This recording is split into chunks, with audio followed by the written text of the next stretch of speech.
大家好，欢迎来到密集投资频道。今天是2026年2月9日，星期一。那么我们跟大家做一个复盘。如果你有仔仔细细的看我昨天的视频，并且听进去的话，那么今天的你一定是在微笑中度过的。昨天周日的复盘以及在周五的复盘，我都顶着很多人看空的压力，斩钉截铁的告诉大家，上周五它的这个大涨并不是死猫跳。周一它是会有回踩，但是那个不是逃命的机会，而是主力倒车接人的一张门票。那么今天大盘怎么走的？你可以看到，在今天开盘的时候，确实如约出现了一波快速的下杀回踩。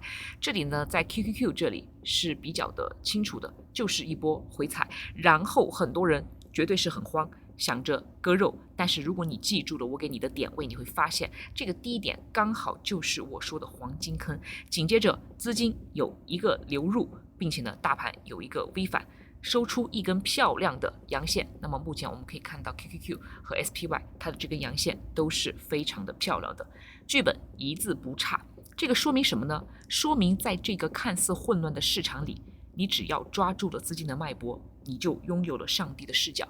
像我们这位会员朋友他说的很清楚嘛，虽然说你可以看到他这次赚了7.8万，我告诉大家他在去年是赚了100多万，他就告诉我，他说每一次只要是把这些下跌的机会给抓住，一年抓个5-6次，其实就非常的够吃了。如果大家想来加入我们会员群的话，欢迎大家来扫码，或者是来点击视频下方描述栏的这个链接。最好呢，你是先下载好 Discord 这个 APP， 然后呢来进行扫码就可以来加入了。今天的这些视频呢非常的重要，因为周一的验证只是开胃菜，真正的主菜和惊涛骇浪是在周后面。那么大家都知道，周三有非农数据，周五有 CPI 的通胀数据，全市场现在都在哆嗦，害怕这两个数据把刚刚搭好的台子给炸塌了。那么到底这两个数据是大盘的雷点，还是助推火箭的燃料？后续的剧本我已经写好了，今天呢我们就来把这个剧本摊开来讲给你听。首先呢，我们要深度复盘一下今天的一个盘面，这个能告诉我们主力在想什么。那么今天最关键的一个信号并不是说它涨了多少，而是谁在买以及在什么位置买。我们可以看到今天在回踩的这个路上，就是有很多主力进行一个进场，而且呢很多人担心周三的非农和周五的 CPI。 那么我告诉一下大家为什么不担心。逻辑是这样的，如果数据太好，美联储不降息；数据太差，那是经济衰退，怎么走好像都是死路一条。但是我告诉你们，大错特错。我们做交易不能只看新闻的表象，我们一定要看预期的博弈。现在的市场在什么位置？大家告诉我。那么是在经历了上周暴跌后的修复期，市场已经把最坏的情况给计价进去了。换句话来讲，只要周三周五的数据不是灾难性的崩坏，哪怕只是平平无奇，对于现在的股市来说都是利好，好吗？那么我的判断也非常的直接，本周的宏观数据它一定会制造波动，会制造向下穿针的鬼故事，但是绝对不会改变 W 底向上的一个大趋势。主力赶在数据发布前的周一周二把价格拉起来，说明了什么？说明聪明的钱已经提前知道了底牌，或者是他们根本就不在乎数据，因为趋势的力量大于消息面的噪音。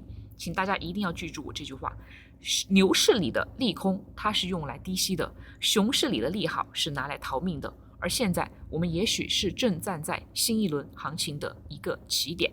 好了，逻辑给你理顺了，我们再来看一下具体的战场。我们首先呢给大家来看一下 SPY 我们应该如何进行理解。你可以看到今天它正好就是打在了我的这根角度线上面，然后呢开始直接的进行拉涨，而且呢你可以看到早盘那一波已经强势的有一个拉回。其实呢我们可以预测什么呢？现在 W 底的右脚比较的实在，未来2天的走势我预测就是震荡上行，等待着发令枪。那么现在上方的一个压力就是在新高附近695到697附近，那么非农数据出来的那一瞬间可能会有剧烈的波动，如果不幸下杀，那么大家一定要把今天的这个低点给守好，如果不破这个低点，所有的回调都是为了突破来进行做准备。但是如果说周三的数据直接突破了上方700，那么上方的空间将会被彻底的打开，我们就直接的奔着又一轮的新高而去。再来说一下 QQQ，科技股今天更猛一些 ，QQQ 现在的一个形态就是一个上升的雏形，关键点位在哪里呢？还是在628以上。我的判断是强者恒强，因为它里面有太多的优秀的科技股了。对于周3、周5的数据，如果是利好 ，QQQ 它一定是反弹最暴力的品种；如果是利空，那么今天的一个低点很有可能再会继续的回踩。但是呢，我认为反而是给那些没有上车的朋友最后的一个机会。大家记住，科技股的逻辑是什么呢？是 AI 的革命。这个逻辑并不是1-2个月的通胀数据就能够被打乱的。好了，我们再来跟大家讲一下个股的一个表现。今天的英伟达表现非常的不错，如果你在低位听了我的视频去买入了的话，那么你就是稳稳的拿好了你的这个利润。现在这个平台非常的坚实，193这里确实是一个比较大的这个压力位，大盘抖3抖，不一定英伟达会跌。我认为现在英伟达正在去蓄力，因为这个地方的压力位确实是突破了好久都没有突破，它现在呢就像一个被压缩的弹簧，正在等着即将的一个突破。如果说周5的 CPI 数据落季，不确定性消除，它很有可能去上方200再去进行一个挑战。如果你手里有低位的货，拿住不要动，不要被甩下车。如果你没有货，回踩大概在180附近，你可以分批的来进行建仓。再来说一下这个特斯拉，我也跟大家讲了很多次了，400这个地方是一个比较大的知足转换的底，而且呢，特斯拉今天也是比较的刺激。很多朋友呢，我们有些朋友哈，特别是有一些刚刚加入的朋友，他们的这个均价就是在410上下，一回本了就很想去卖了。我告诉大家，不必这样，否则的话，你来股市里面你是要回本的吗？你是要赚钱的，好吗？今天也是回踩了大概在406这个地方，那么我们可以看到主力这边它一定是在护盘的。特斯拉往往有提前大盘的一个反应，所以说我预测在周5之前，特斯拉应该还会去尝试上面438的一个距离，但是要注意，如果数据暴雷，特斯拉的跌幅也会是最大的，所以说你的止损位一定要给它设好，破了就跑，没有破就拿着继续的让它绽放，好吗？我们再来说一下 AMD。尽管 AMD 它的这个财报爆了一个大雷，但是现在已经在修复的一个路上了。只要200这个地方的一个支撑是稳定在那里的，那么上方的空间慢慢的让它去修复，需要给一点时间，好吗？再来跟大家说一下这个，我想跟大家说一下比特币的个股。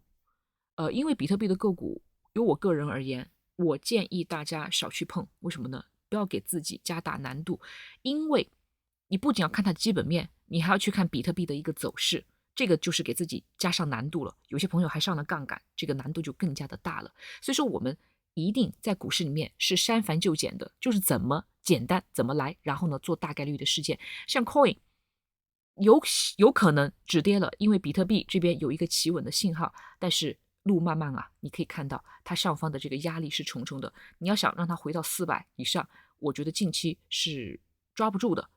所以说，如果你在最低点的时候有进行入场，把你的下破给带高，然后呢继续的等着盈利更多。但是目前的话呢，我觉得如果说你有更好的标的，比方说像英伟达，比方说像特斯拉这种股票，就暂时不要去碰了，更不要去碰它的2倍杠杆或者是3倍杠杆，好吗？没有必要。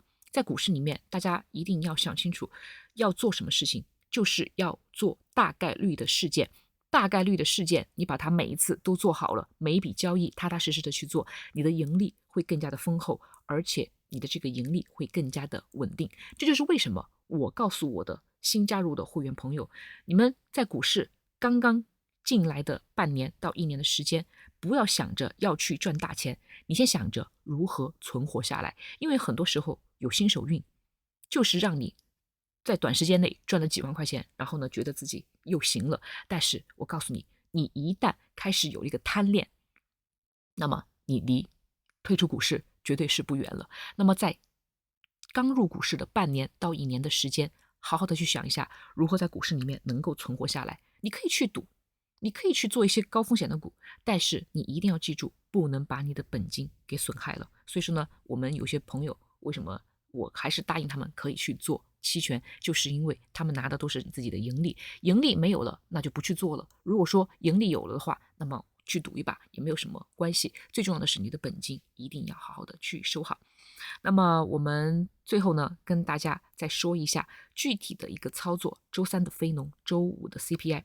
有些朋友就在想，要不要空仓的进行避险？我的答案是什么呢？你不要空仓，但是呢，你不要满仓的杠杆，因为我们每个月都会有各种数据。如果说你每次到了这些数据，就说自己不想去进行操作，那么你整个一年美股你操作的这个机会就非常的少了。为什么要留仓位？因为如果数据利好，大盘直接的跳空高开2%，你空仓就彻底的踏空了，到时候你追都追不进去。为什么要留现金？就是因为万一数据暴雷，大盘瞬间下杀，你手里有钱，你才能够捡到带血的便宜筹码。